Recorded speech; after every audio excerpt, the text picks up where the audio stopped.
Yes, rest. Let yourself rest. Let Mm. yourself say yes to those because we all have the nudges inside that are saying, wouldn't it be lovely if I could lie around all afternoon or go to bed at 8 o'clock at night or whatever your version of that, where you actually have those voices inside nudging you to listen. Hi, and welcome to Lead Well. Welcome to Lead Well and to today's episode where my guest is Dr. Deborah Zucker, a naturopathic physician, mental health counselor, and award-winning author of the Vitality Map. And you just shared with me that you have now also a companion book to that. Mhm. Yes, the Vitality Journal came out last month. Oh, wow, that's brand new. And is this more of a workbook then? Yep, it's a Oh, workbook okay. style, Oh, taking the same principles from the Vitality Map, but putting it right into practice. oh, that's great. That's also always so helpful. And so I found out that more than 25 years ago, you yourself went through a deep health crisis with chronic fatigue and even depression and exhaustion that forced you to rethink everything you knew about healing. And we're really looking forward to learning more about that and how you have overcome this and how you're now helping others. So I think the vitality map in that book, you talk about the 9 keys to deep vitality. And I'd love to look into those. And yeah, and also to talk about what it really means to live a vital life. So, what is vitality to you, to us, to anyone out there? And there is also something that you call the deep yes. And Mhm. I'd love to learn about that as well because I'm in a community of the Wise Woman Sisterhood. And the founder of that, Lori Pappas, she has written a book that is titled The Magic of Yes. So there Mhm. seems a bit of a yes energy out there, which is fantastic. Mhm. Wonderful. So welcome, Deborah. It's so Yeah. great to have you. Thanks so much, Christine. Yeah, I appreciate, just the opportunity to chat and explore all these different ideas together. So let's look back into this period that you had with your own health crisis and that has changed everything for you. So what did that teach you about real vitality? hmm Yeah, that was in my early 20s, and it was a huge wake-up call in my Mm, life. I was on this trajectory. I thought I knew what was happening in my young adulthood, and then I found myself in bed and unable to get up and engage in the life mm, that I thought I was supposed to be living. mm, And that just sparked just a deep inquiry and began with learning about physical health, but then really dropped quickly into the mental, emotional realms and the spiritual realms. And that inquiry, and I could say, has been living with me ever since. And it turned into a calling because I found the more I was learning in my own healing journey, the more I was wanting to share with other people. And I began to recognize that there were some key missing skills and capacities that I hadn't learned when I grew up. And then I discovered most of us haven't learned these. I think of them as basic life skills of how to really attune to ourselves and listen to the feedback that is there 24/7, guiding us towards what actually supports our vitality and what does not. And so there's this ongoing parallel inquiry for me through my own journey and through what I was seeing with others that came along when I entered my formal medical training as a mm, naturopathic physician and then later in counseling and coaching.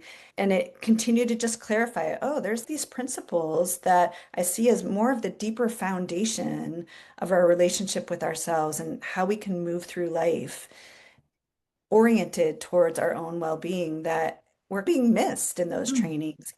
Yeah, mm. it's like they started at a different point along the journey and it felt like it was missing the beginning part. Wow, wow. And I was always saying, almost saying that you're probably lucky to a certain extent to have having had that experience so young as at such a young age because I went through a very similar experience, but I was in my very late 40s, turning 50. And so yes, that was a pretty transformational experience for me as well, but I came much later in life. So you had your entire life before you when this happened. Wow. That's interesting.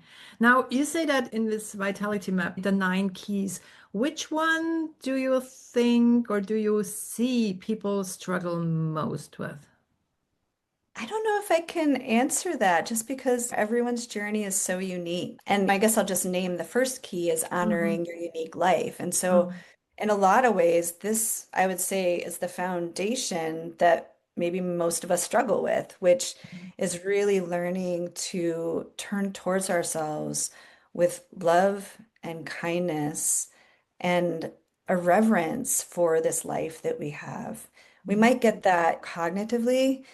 But to actually live that way, to have our self-care be rooted in that place of not taking our lives for granted, to put our own well-being front and center, to recognize that if we're not caring for ourselves, if we're not prioritizing the clarity of the feedback that's coming to us around what is our unique path, who are we here to be, and really honoring just our own well-being at that Mhm. foundational level, then And no, maybe also yeah, yeah. not comparing ourselves to others again and Yes, again. yes, because it is really acknowledging the uniqueness of each of us. There's, Mm. yeah, no other me out there. There's no other you out there. And we're here just for this one opportunity to be alive in this body and being. And it's like we remember that sometimes when there's a death of a loved one, or we have a near miss, or we're just in awe of life at the birth of a baby, or just there are these moments that bring us back to, oh my, this is such an amazing miracle that we are all alive and conscious and living our lives in these bodies and beings, but then we lose track of it. And so this key is about like actually cultivating the practice to bring that awareness front and center, Mm. that gratitude, that reverence for life, that acknowledgement that no one else is here but us to take care of and guide this life. Mm. Yeah, sometimes I have the impression that there are people that take more care of their cars than of their own bodies or Yes. minds. Yes. Yeah, Mm. their cars as well as other people in our lives. Like Mhm. it's like one, it's a natural response to care for and love others, but it's also there can be a lot of programming around prioritizing others over ourselves. And it can be very upheld as so selfless, and yet, and people even just a bit of turning towards themselves can have an idea that it's selfish to do. Yeah, so to Wow. pop out of that and really challenge those thinkings and Mm. assumptions. And then I know you also talk about embracing your shadows. And I Yeah. know this concept of shadows from Carl Gustav Jung. So how Yep. does that connect to the healing approach that you're taking and teaching?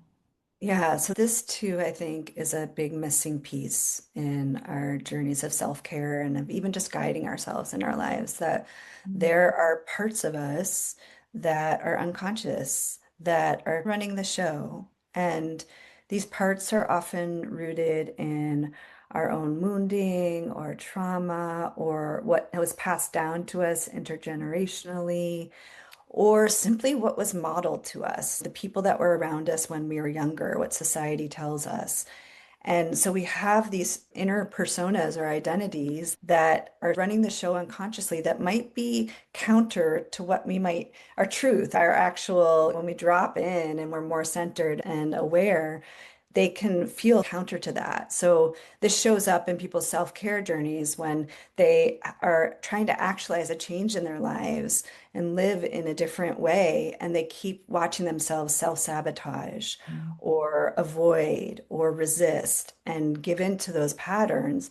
And it can feel really confusing, and it can really spark those shame and self-judgment voices inside too, that there's something wrong with me. Why can't I do this? I keep tripping myself up. And but to actually recognize, no, like these are wounded parts often, that actually need our loving care and attention and integration in a conscious way into ourselves. And so this gets more into the realm of psychotherapy or specialized coaching that does parts work or other ways of attending to the shadows. And it also explains, as far as I understand, that when you want to change something in your own life, you often have a lot of motivation, but motivation doesn't bring you through to the end goal because you need a lot of discipline as well. And there is something interesting that I heard about you saying it's easeful discipline, which to me sounds so exciting because I admit I have a bit of a challenge with my discipline. So, how can discipline feel easeful? I know people do a double take. What? Useful? Yeah, but that word was chosen purposefully because it's true that most of us have an orientation towards discipline where it's like this harsh, strict, mean voice inside that we have to will ourselves into submission. And I don't, if you're not watching me right now, I'm tensing up my body as I'm saying that. But it's actually possible to have discipline that is easeful and kind, and it coming from an orientation of really having our own back. So this discipline is rooted in what we were just talking about, that deeper foundational shift of our relationship with ourselves. But it's also pragmatic too. It's acknowledging, okay, like it's not just a matter of willing ourselves. We actually need to look at what's going on and to be strategic. So one is getting clear about commitments and just really being clear. What is truly aligned? Not what someone else tells us we're supposed to be doing, but that we really feel like we want to try, that is really aligned and we're committed to. And two, looking with strategic eyes and intelligence at the realities of our life. That's the other place that people get tripped up is like trying to force something into their lives that doesn't fit with their other needs. And so again, it's yeah, you have to look with clear eyes and be like, oh, if I want to try and integrate this new habit, maybe it could fit here because I actually see how it would work well in the flow of my day. And to look at when we've tried to do it in another time or another way, what actually happened. And that can reveal other needs. So the obstacles that are there, we can view as other needs. And that really shifts the conversation within ourselves. Oh, it's not like I'm just doing this unconsciously. There's other needs that I need to attend to as well. And then the third part is structures of support. So recognizing we all need support, people support, as well as other ways to remind ourselves and keep us in the mindset of the changes that we're trying to make. And in my books, I have a whole long list of ideas to seed what that might look like. Okay, to seek support or to provide support? What's your take on? Oh, to have support on board for the changes that we're making. So that's part of discipline Mm, is recognizing, yeah, are there certain people, accountability partners or professionals to bring on board to hold us? Calendar reminders, programs we might have a structure to be in as we make these mhm, changes. There's so many different ways that we can bring that awareness more front and center. mm, But mm. yeah, again, it's like it doesn't happen in a vacuum. So how do we create the tapestry that can hold us in the change? And that's what easeful discipline is. Oh. And coming from that loving orientation towards ourselves. And what I always also want to say is that this whole idea of self-optimization, I don't really buy into that Yeah. Yeah. because that's another thing that puts a lot of pressure on us, and we have to do it. And we're trying to, I don't know, get better in this and get better in that, but it doesn't really ask what's really important for myself. Yes. I so love that you Mm, mentioned that because the things we're talking about can immediately go to that orientation that mm, we need to fix ourselves. mm. And this is not that, because actually, at its root, it's actually about loving ourselves and really honoring our truth and aligning with that. So, yeah, the key that you were alluding to before, aligning with your yes, Mm. is absolutely essential here. And that's very different than fixing yourself. The orientation inside is one of congruence and really relaxing into the natural unfolding of our lives and being with ourselves in that. Now, I work as a leadership coach as well, and a lot of my coachees, they're in the lower level of management, Mm, and they're all so terribly busy these days. yeah, And most of them are talking about or asking about time management and what can they do to be more efficient and more effective. And sometimes I like to remind them there is probably too much on their plate to get everything done. And yeah, so I think quite a lot of people that I talk to as well in the beginning, they are heading toward a burnout. yes. And I think it's similar to what you experienced in your late 20s. Mhm. Now, how can someone notice? that they're going down that rabbit hole before it's too late. Yeah, you just named some of the signs of that, right? If we're feeling so overwhelmed and there's not enough time to actually tend to these other needs, that's like a first red flag. Mm, And also noticing just, the feeling in our body. Are we tense? Like pausing. I think one of the remedies to what you're talking about is integrating pauses, mm, even when it's so crazy busy that we feel like that's impossible. Even a minute here or there to pause and actually feel our bodies, look around with curiosity, and get in touch with what's actually going on inside in the moment. mm, And the more we start to do that, the more we get to understand the feedback that's there for us. Like the symptoms that might get diagnosed into mm, something are actually feedback for us saying, hey, maybe you need to slow down here.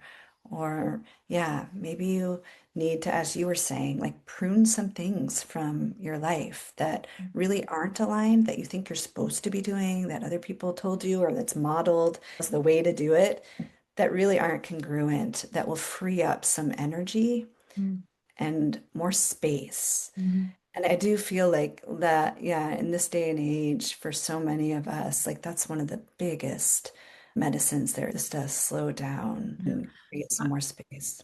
And I Yeah. love that you say it doesn't take more than a minute. I used to call them micro resilience breaks Yes. Yeah, because I love that name. yeah, the most important thing is that they do happen often. Yes. Yes. Yeah. Yes. Yeah, I have one of my coaching clients recently. She was similar to what you're talking, like just really overwhelmed at work and just running from this to that. And it was so bad that she was considering quitting. And she chose through our work together to create a practice of slowing down at work. And it was like amazing. Like it doesn't always happen this way, but the change was so rapid for her where one, she got surprised because the slowing down at work, purposely not typing as fast, like taking a little longer to respond to people, like, yeah, doing these little micro practices. And she discovered she actually became way more efficient at work because her mind was able to focus in on what was most important and what really, yeah, needed her attention. And she started to actually enjoy her work and was more able to connect with the people around her and feel like the fulfillment of what she was offering. And so it's like sometimes it's really paradoxical. It's not what it feels like needs to happen to shove more things in or move faster, but actually to flip it over and give some space to it all. Wow. Yeah. And then I think there is another idea or another key, as you call them, is about living like you matter. So Mm. why is that so essential? Yeah. One, because we all do matter, and we can forget that. So this key really illuminates more of what I touched into a little bit with the first key, where we need to fill our own first in order to then be able to show up for those close to us who we want to care for and support, show up for our communities, show up for the world at large, and just the needs that we have as a global family right now. Wherever our calling is, unless we are tending to our own well-being as a number one priority and supporting our vitality and listening for that feedback, listening for the yeses, we are simply going to run ourselves into the ground. We're going to burn out. We are not going to have much to give. Mm, It's not, whereas if we tend to ourselves, like we can keep on giving. And this is also the living like you matters an acknowledgement that we're all connected. We're not in isolation. And that each of us, no matter how whatever we're calling, however our vitality expresses in the world, that matters. It makes a difference. Whether it's as we connect with the people when we're buying groceries, or our neighbors down the street, or the children that we're raising, or it all matters how we show up and the love and attention and the presence, the quality of presence we bring. And yeah, so to not take our life for granted, to not think that being a good human is that we sacrifice ourselves in order to serve, because that doesn't actually serve anyone. wow. Yeah, and it reminds me a lot of something that Dr. Jane Goodall always said. She unfortunately passed away a few weeks ago. She always said, you do make an impact, and Mm. it's your choice to decide what kind of impact you want to make. Yes. I find that aligned with what you just said. Wow. Mm. Now, if someone feels exhausted right now and stuck where they are, what would you say is the first thing they can do? Yeah. What would be the first thing you say to them so that Mm. they can feel better? Yeah.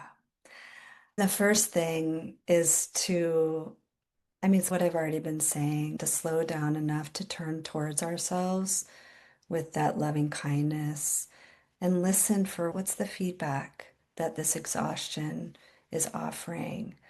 Where's that coming from in you? And to listen to it, to listen to the wisdom, because we all have that wisdom inside. And if you're having trouble discovering what that wisdom or that message is for you, seek out a resonant professional to work with because it can be hard, particularly when we're talking about the shadows. Sometimes we can't see what we can't see. But we're relational creatures and we need each other. And it's actually really important to find those supports for ourselves. So, whether it's a professional, whether it's a dear friend, a loved one, but to not be alone in these feelings and to find our way into the clarity of what those messages are for us. And starting with rest, right? It's like we're tired, let ourselves really sleep. Let ourselves rest. Again, it's like unwinding and disentangling from all the shoulds and all the things that we're trying to live up to, the expectations, and to come back to the basics of what really matters in life, to really filter out the rest and tend to ourselves so that we can find our feet again and engage more fully again. But sometimes that takes a Hmm. small pause or a bigger pause to regroup. And not feeling bad when we're just lying on the sofa for 30 minutes. There's Yes. so many people who cannot even slow down for half an hour. Yes. Yeah. Yes. Rest. Let yourself rest.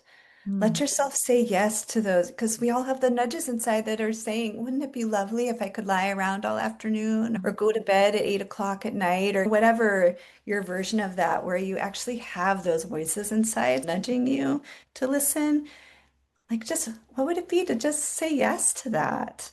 To give yourself that gift of, yes, I'm Hmm. the one guiding myself right now in this life, and I want to listen to what actually supports my well-being, Hmm. to be kind to myself like that. Wow. Now, as my last question to you, what is your vision, Deborah? My vision, like for the world, for myself, or Both. what scale would you like me to speak to there? It's a very broad question, I It know, is and it's on purpose. okay. Let me just check in and see what comes.